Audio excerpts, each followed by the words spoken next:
और अभी दिल्ली में आबकारी नीति पर सियासी संग्राम थमा नहीं है कि इस बीच उपराज्यपाल ने अतिरिक्त क्लासरूम घोटाले की जांच का आदेश दे दिया है।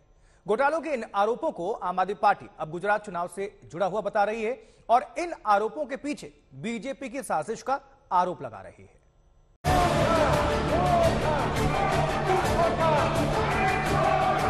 कॉन्फिडेंस मोशन इस सदन के अंदर लाना चाहता हूं ताकि जनता के सामने यह साबित हो जाए कि बीजेपी का ऑपरेशन लोटस दिल्ली में आके ऑपरेशन कीचड़ बन गया।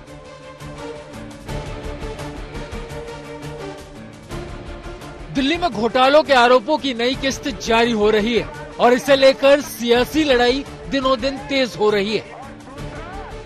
केजरीवाल इन आरोपों को बड़ी साजिश बता रहे हैं। आप पर लगातार हो रहे हमलों को गुजरात चुनाव से जुड़ा बता रहे हैं। तो सब कह रहे हैं गुजरात की वजह से हो रहा है। गुजरात में जैसे जैसे हमारा ग्राफ बढ़ता जा रहा है, पागलपन छाया हुआ गुजरात में। लोग दुखी हो चुके हैं इन लोगों से। जहां जाते हैं हर गांव, पूरे के पूरे गांव आम आदमी पार्टी के साथ जोड़ते जा रहे हैं गुजरात। किसी ने सोचा नहीं था। लोग तो कहते थे इनका गढ़ है, कोई गड़बड़ नहीं है, गढ़ टूट रहा है, इनका किला ढहरा है। अगर आज हम गुजरात चुनाव अनाउंस कर देना भाई गुजरात चुनाव हम नहीं लड़ेंगे, ये सारी इंक्वायरी बंद हो जाएगी, सारी ईडी बंद, सीबीआई बंद, सब खत्म। उसी की वजह से हो रहा है ये। दरअसल दिल्ली में आबकारी नीति पर छिड़ी जंग के बीच अब उपराज्यपाल ने क्लासरूम घोटाले की जांच की सिफारिश कर दी है, जिसमें 500 करोड़ के हेरफेर का आरोप लगा है। आम आदमी पार्टी इन आरोपों पर सवाल उठा रही है। घोटाले के नए आरोपों को भी आबकारी नीति के घोटालों की तरह फर्जी बता रही है। एलजी साहब ने अब स्कूलों पे भी इंक्वायरी शुरू कर दी।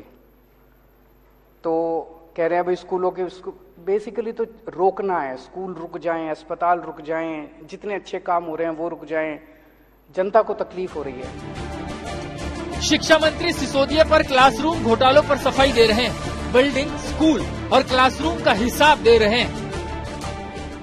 कहते हैं ना क्या बनवाया 700 नई स्कूल बिल्डिंग्स आज केवल 2015 से लेकर आज तक खड़ी हुई हैं।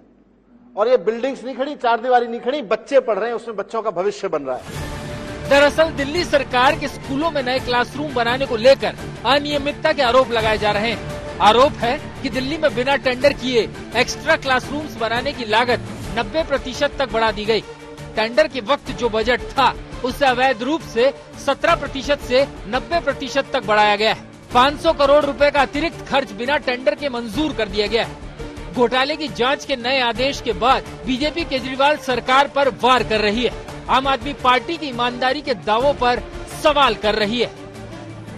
हर चौराहे पे, हर अखबार की कटिंग के साथ अगर बहस हो रही है तो ये बहस हो रही है कि जो व्यक्ति स्वराज की बात किया था अब वो अपराध राज में चल रहा है।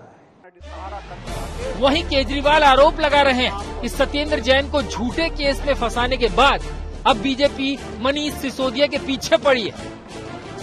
करोड़ों रुपए के साथ आप विधायकों को खरीदने की तैयारी कर रही है।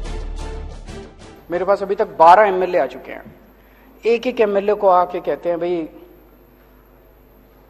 20-20 करोड़ रुपए ले ले और टूट के आ जा, 2-4 को और लाएगा तो तेरे को 25 करोड़ देंगे, और नहीं तो जैसे मनीष सिसोदिया का हाल करा तेरे ऊपर भी रेड करेंगे, तेरे को गिरफ्तार करेंगे, सीबीआई और ईडी छोड़ देंगे तेरे खिलाफ।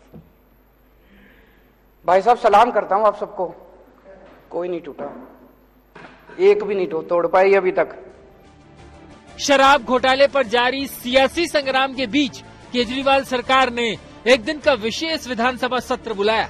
सदन की कार्रवाई शुरू हुई तो डिप्टी सीएम ने शराब घोटाले के आरोपों पर सफाई दी, फायदे का हिसाब किताब समझाकर अपनी बात कही। अगर कोई बोतल 750 रुपए की मिलती थी पुरानी एक्साइज पॉलिसी में, तो नई एक्साइज पॉलिसी में वो भी 750 की मिल रही है। अगर 450 की मिलती थी तो 450 की मिल रही है, 1000 रुपए की मिलती थी तो 1000 रुपए की मिल रही है।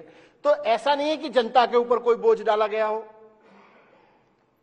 फिर जिस चीज की फीस सरकार पहले पुराने रिजीम में 10 लाख रुपए लेती थी, उसकी फीस, होलसेल की फीस हमने 5 करोड़ रुपए कर दी, और ये कह रहे हैं जी भ्रष्टाचार हो गया।